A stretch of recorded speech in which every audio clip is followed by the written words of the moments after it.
It's estimated that every year 100 million sharks are killed by humans. They're caught in fishing nets, hunted for their fins, or even killed as a byproduct of other animals being caught.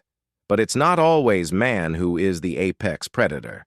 There are many scary creatures that hunt sharks, from birds to whales. In fact, there's one animal that will literally eat your face off. But this wasn't always the case. Throughout most of Earth's history, oceans were dominated by fearsome beasts that would make today's great whites look like mere minnows. And there was one shark that towered over all others. Today we will travel back in time to reveal the truth behind the Megalodon, the biggest shark that ever lived. Hi, I'm your host, and you're watching this channel. Join me today as we answer the extraordinary. What would it have been like to live in the age of giant sharks? When most people hear the word shark, they think of a creature that lurks in the dark depths, silently stalking unsuspecting prey. These fish are incredibly efficient hunters, with almost every species occupying an apex position in its ecosystem. Their streamlined bodies allow them to zoom through the water at incredible speeds, while their powerful jaws can easily tear through flesh. No wonder, then, that when you hear about a massive prehistoric shark, you picture a truly terrifying beast. However, this couldn't be further from the truth, because what we're about to tell you about is a shark that was so big, it's unlikely it would have been able to move much at all. The proof for this comes from an unexpected source, a museum exhibit full of jaws.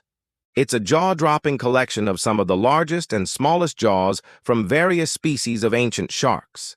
But one set of jaws really stands out from the rest. They're huge, measuring more than 6 feet across. This is the lower jawbone of a megalodon, the largest shark that ever lived. The megalodon belonged to an extinct group of sharks called macro sharks.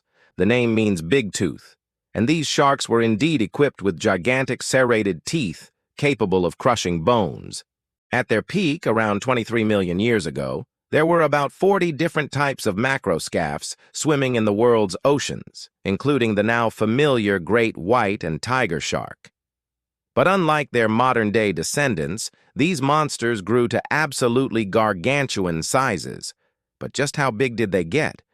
While scientists don't agree on exact dimensions, most paleontologists estimate that the average megalodon measured between 50 and 60 feet long and weighed anywhere between 50 and 100 tons. To put this into perspective, that's almost twice the size of today's largest shark, the whale shark, and about the same length as a school bus. If the megalodon had a living relative, it would be the great white. But while a great white is still an impressive hunter, it's hardly the apex predator it once was.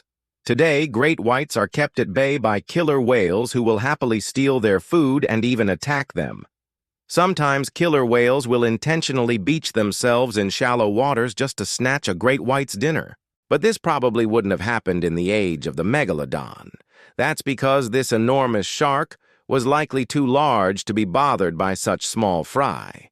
Instead, megalodons would have been the apex predators of the oceans. Just imagine the terror they would have inspired in seafarers who had yet to discover fire and were terrified of the unknown creatures lurking in the deep. Despite their imposing stature, megalodons weren't built for speed. Compared to today's sharks, their bodies were relatively short and stout, which made them more akin to modern-day angel sharks. But unlike angel sharks, megalodons didn't live on the seabed. Instead, they swam freely throughout the water column, occasionally cruising close to the surface to snap up tasty prey. What kind of prey did they hunt? It turns out megalodons were less picky than today's sharks. Unlike great whites, which only eat meat, megalodons would happily chow down on pretty much anything. A great white's diet consists of mammals like seals and sea lions, along with fish and birds. Megalodons would have had no problem hunting these creatures, but they would have needed something larger to satisfy their colossal appetites. Megalodons are thought to have fed primarily on whales. Back in the day, whales weren't nearly as large as they are today. However, even the biggest ones would have been dwarfed by the megalodon.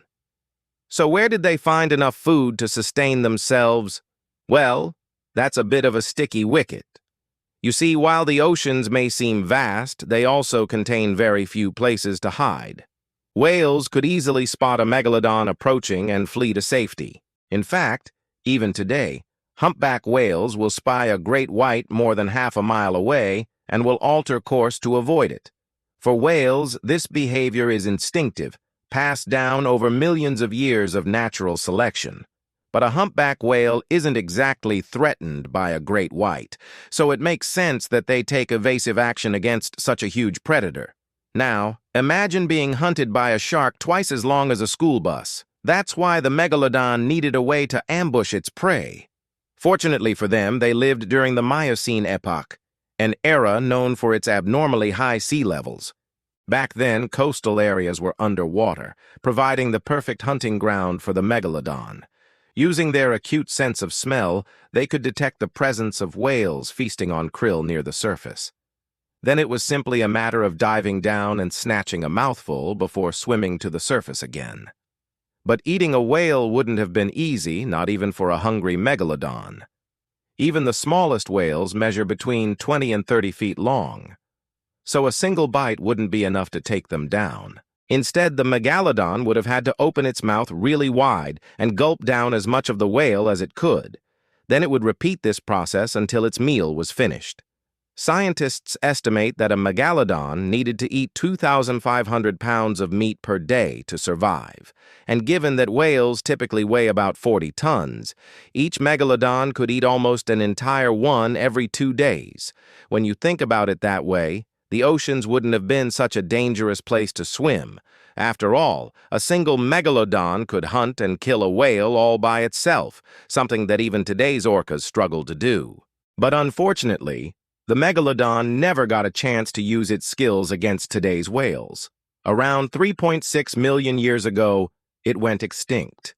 To date, no one is sure why the megalodon went extinct, but researchers believe several factors were at play. First, the gradual lowering of sea levels cut the megalodon off from its primary food source. Second, a cooling climate led to the extinction of many large marine animals, meaning there was simply nothing left for the megalodon to eat. Finally, there's the theory that the megalodon's huge size was actually its downfall. Like today's blue whale, the megalodon likely gave birth to a single calf every 2 to 3 years. With so little offspring, the species was vulnerable to any major changes in the environment, and when the food supply disappeared, there was simply nothing left to eat. Even though the megalodon is gone, its legacy lives on in the fossil record. People have been discovering giant shark teeth for centuries, often believing them to be the property of mythical creatures like the kraken. It wasn't until the 17th century that scientists realized they were dealing with real animals. Today, people still get excited when they discover a megalodon tooth, and if you ever get the chance, we highly recommend you check one out in person. They're usually brown and look more like a dog's tooth than a shark's tooth, but seeing as the megalodon went extinct 3.6 million years ago, you might wonder why they're still being discovered. Well, that's because the oceans were much warmer back then, and the teeth were made of a different substance that's more likely to fossilize. As a result, megalodon teeth are more common in the fossil record than, say, dinosaur bones. In fact, they're so common that the megalodon has earned the nickname the king of the dinosaurs, despite living millions of years before the first dinosaurs appeared. Speaking of dinosaurs, you're probably wondering if anything similar to a megalodon exists today. Sure, there are plenty of giant animals like giraffes and blue whales, but none come close to matching the megalodon's sheer bulk. Instead, we recommend checking out a humble worm called Epulopicium. Despite looking like a leaf, this animal is a fish. In fact, it's the largest fish egg in the world. Some specimens measure more than 5 inches long, making them nearly the size of a football. So next time you're hanging out in the ocean, keep an eye out for these strange worms. Just remember, if you see one, stay as far away as possible. After all, you never know what could happen.